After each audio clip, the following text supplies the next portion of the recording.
Greetings, warriors. I'm here with the Wake. Again, I am late, but this Yule season is taking a lot out of me. You know what I'm saying? Parties, get-togethers, mead, more food. I'm not going to be able to fit into my vest in a month. But, so what'd you guys think of Cyborg 2087? All right, now, Mike Rennie, great actor, in a ton of movies, right? More science fiction. That's what I like out of the show, doing the science fiction-y stuff, right? Pretty good. Like I was talking with the doc, the set was hysterical looking because it was obviously like the back lot, whatever studio it was, and they decided just to use that set, to blow through, because the movie's budget was like, $17.30. You know what I mean? It was not a big budget movie. And got to remember, back in like the 50s and 60s, they were pumping out these science fiction schlocky stories, right? Knowing that they're going to get a good audience at drive-ins, right? And drive-ins were looking for that kind of, they would have a feature movie, then like a secondary or a B movie. That's where the term came from. It was the B movie or the second movie they were showing that night at the theater. So I thought it was pretty good. It was to me, very reminiscent of Terminator. More of Terminator 2 when the robot came back and the robot was actually trying to help them and all that, right? But if you guys paid attention, this theme has been the theme of hundreds and hundreds of movies, when it deals with right down to Marvel, right, with the time travel tropes that they did, couple goofy things, the monkeys playing checkers. They had nothing else to throw in there, to me that seemed just kind of silly. But what do we got coming up? Okay, guys, we have a big week coming up. This Friday is going to be Terror Train, right? And it's sort of our New Year's show, right? And Terror Train stars Jamie Lee Curtis and David Copperfield, right? Remember him? He was the magician who made Empire State Building disappear. Wish you could have made Washington disappear this past year. But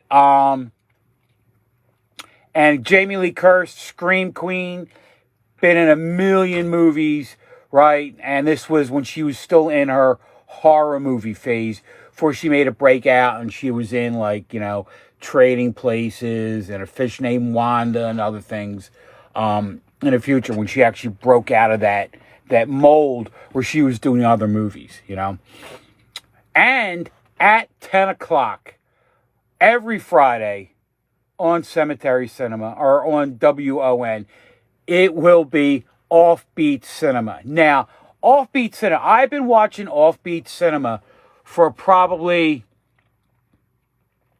like the last 8 years. And what happened was, I always would see them advertised on Facebook and on the Buffalo TV stations that advertised, on Facebook and all that. They had their pages. And then they were on this channel called Throwback, which is another Buffalo station, which is another station on Stream on a Budget app. It's a really good station. A lot of movies are on there. A lot of old shows. And then they have a couple of shows that people put together. One's called Captain Proton or Captain Isotope or something like that. And that's pretty good. But you guys will love Offbeat Cinema. They don't always have horror movies on, right? They show eclectic movies, right? And the Woody Allen movie, What's New Pussycat, right? They have that on there. And then a ton of offbeat, hence the name, offbeat horror movies. Werewolves on Wheels, great, you know. If you were actually watching it this week, they have what we had on last week with Santa Claus Conquers the Martians. And every horror show does that movie. It was, like I said, it was one of the movies I couldn't wait to do, you know. But they will be on after us every week, right, from now until, I don't know, until the boss kicks us off, okay? But you'll get a kick of their format, because basically it's three beatniks that hang out at a coffee shop, right? And they it's fun when you get a chance to see them and how they interact, and it's funny. And they're out of Buffalo, right? So it's like a lot of real small town kitschy stuff, right? Their major when they're on retro TV, their major advertiser is like Mighty Taco, which is a big taco place there. And then they have like a comic book comic book head shop kind of place they advertise, right, which has all kinds of crazy stuff in. I can't, if I ever get to Buffalo, that's going to be one of the places I'm going to hit, because it looks it's just kind of funny. Like, they have a lot of Grateful Dead stuff and collectibles and comics and all that, you know. So anyway, you guys will love Offbeat Cinema, you know. And then as we go through the rest of the stuff we got in January, right, weekend after that is going to be Rabid Grannies, another Trauma Productions, and you'll get a kick out of that. Like I said, it's like Downton Abbey meets horror, right? And you'll get a kick out of that, you know. And then after that, the next 2 weeks will be the Doc and I doing our individual stories, our individual shows that week. I believe he's doing a Creep Show or Tales from the Crypt, but the 1973, 74 version of it. Then I'm doing Alligator, right? Which I got to get moving on it. I just got my green screen a couple weeks ago, right? And I'm trying, if anybody knows anybody out there that actually has a pet alligator, or knows somebody that works at an alligator store. I mean, it's not like a pet shop that sells like reptiles. I love to interview them for the show. And it's just funny, one of those goofy things that I think we should do. Like I said, there was a reptile show here in Philly a while ago. I didn't make it. There's another one coming up in the Berks County, Reading area next couple weeks. I'm going to try to get there just to interview somebody and talk about, you know, the alligator, you know. But we have a huge February and March coming up. The ones that are coming up in February, right, is we have one, the Ezra and Gore Girl Horror Anthology. Another independent movie, right? I haven't seen it yet. I'm looking forward to it. Then we have Little Shop of Horrors, right? How can you not like Little Shop of Horrors? Great movie. It's the original, right? The Doc and I will have a blast working on that and showing you guys some of the background stuff for that movie. It's really interesting. And it's kind of cool to know that when they made it into the musical years later, right, they kept a lot of the original humor that was involved in it, right? And then we have Zero, which is coming up in February. I really don't know a whole lot about that. I'll be watching that in the next week. And then The Final Terror, right? Another classic B movie. You guys will love that, you know. Then March, right, we have The Phantom of the Opera, and I believe that's going to be the Phantom of the Opera, the silent movie one, and I'll find out when I get my copy, right? An independent movie called Fangs, and another independent movie, which is a 3-parter, right, which is called I'm Haunted. We'll have part 1 on in March, 2 in April, 3 in May, right? And any series of movies that we get that you have a part 1 and 2, that's probably what we're going to do. We're not going to show them all in the same month, right? We'll show them, you know, once like, you know, the first or second week of the month for the next couple months, just to spread it out, right? And then one that I am so happy we got, right? Because I've been looking to get like a dragon or a kaiju movie. It's Q. It's called Q the Winged Serpent, right? Now, it's sort of like a dragon. It's sort of based off Quetzalcoatl, which is the winged serpent that the Aztecs believed in and all that, right? So I'm looking forward to that. You guys will get a kick out of that. It's a little bit serious in parts. Then it's kind of goofy, right? But it's a really good movie, and I'm going to pair it up with a lot of videos from this kid that I met, right, who has a YouTube channel called The Planet Kaiju, right? And he does a lot of little stop action kind of Godzilla stuff. You'll get a kick out of it. And let me tell you, when I told him that we're going to have that on there, he was so excited, you know. And then when it come to April, we're having a couple more independent movies. One, I believe, well, the one I'm thinking about right now is called Crickfoot. It's sort of like a Bigfoot independent movie kind of thing, but it's done in a different way. It's crowd collaborated, right? And you guys will enjoy that. That was made here in the Philadelphia area. And then, God, what was the other indie movie?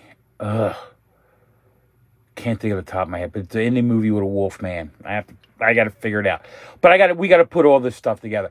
And, you know, we'll continue to have our shorts, like we have on our show. Pardon me, my throat. I got this cold. Dude, when you guys get old, right, take care of yourselves when you're young. Because I really didn't, and I'm paying for it now because I get sick at the drop of a hat. Anyway, so we have Crickfoot, and I can't think of the werewolf movie we're going to have on. But, you know, another independent movie. And that's what we're trying to do. So if you guys know of anybody has an independent movie they want to showcase, let us know. We'll check it out, and then we'll have it on. We had one movie that I got a preview of, and I didn't even bother sending it to John and the doc. And the reason why, the movie was just that bad.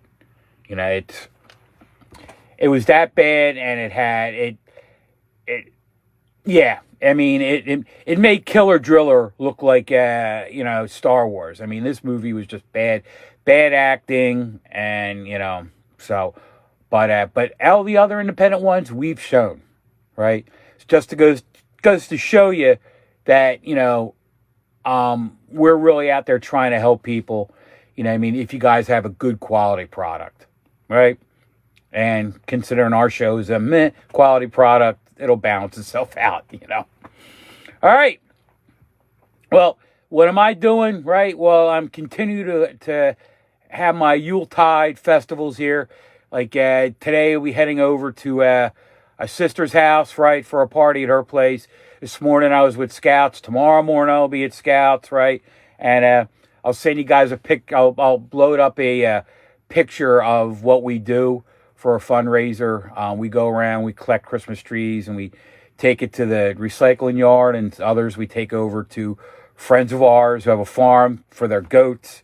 Yeah, long way from Darby out here, I'll tell you that. But, guys, I want to thank you all. This is the last wake I'll be doing in 2024, right? And I got to tell you, I thank everybody out there for watching the show, whether you're watching on Roku, or you're watching it on the web, or you're watching on one of the cable networks that it's on, with the public access TV and PBS stations and all that kind of stuff that has picked up our show. We appreciate it, right? And just to let you guys know, right, this has always been a dream for me to do this, right? It took till I was 61 years old to be able to do it. I again thank John Rios, the boss, for giving me the opportunity. I thank John Murray, the doc, right, Doc Dredd, for being somebody who's a great mentor and is also somebody who really knows his stuff, right? And the connections he's made in helping us out. And the other one I want to thank, right, is Delco Horror Haven. Delco Horror Haven has supplied us with so much material this year, right? They had, I think she said they had, in 2024, they had like 25 events, right? I mean, like, it's like over 2 a month. And there was actually one week where there was like 4 events, and I could only make one, you know? And they actually had one event one night where they had a movie premiere and they had a lecture, right? This happened to be the way things fell out. So, look going at my Mad Darbarian page and on Cemetery Cinema. When a movie premiere comes up that they give us access to, right, I will post that on there. I posted one on there for Werewolf, which is coming out in February. I think it's next week is their premiere. It's in a place, it's all over the country. We're going to see it in a place called King of Prussia, right? And the other thing I'm going to try to get out to see this week is Nosferatu 24. Now, just kind of funny that this Nosferatu, from what I understand, is based more on Bram Stoker's book than it is on Nosferatu 22. Nosferatu 22 tried to make some changes in the movie, so it was different from the book, but it was obviously that book. You know what I mean? It was obviously Dracula, But I'm looking forward to seeing that. And then this year, I posted on the Cemetery Cinema website or Facebook page, there are a ton of horror movies coming out in 2025. Guys, try to get out to see them, right? And then the next big movie I'm looking forward to go and see is Captain America, Brave New World, which is coming out in beginning of February. So I'm hoping if I get opportunity for premiere tickets that I can share, I'll send them out there. A lot of premiere tickets we can't share because they're for us to go in and review. If you guys want to check out some of my other things, right, I have a YouTube channel. I have a Rotten Tomatoes channel too, right? So you go out there, you can see the reviews I've done. I've got a lot of back work to do on it, And then, like I said, I have an Instagram. I got the Rumble channel. I got everything, right? I don't have blue, silver, or light, whatever that is yet. And from what I've seen, it's maybe they'll fix it, right? But it seems kind of like jumbled around. I couldn't really follow when I was on there looking at the different things. But there we are. So this is the Mad Darbarian for Cemetery Cinema, WON TV, 48 New York, Brooklyn, and I'm out. And guys, I won't see you until after the new year. Have a great new year, right? Enjoy yourselves. But remember, get a driver or stay at home. Don't be drinking and driving, right? Because I want to be able to see you guys watching my show throughout the future. All right? Mad Darbarian, I'm out. See ya. Finish? No, I'm Swedish.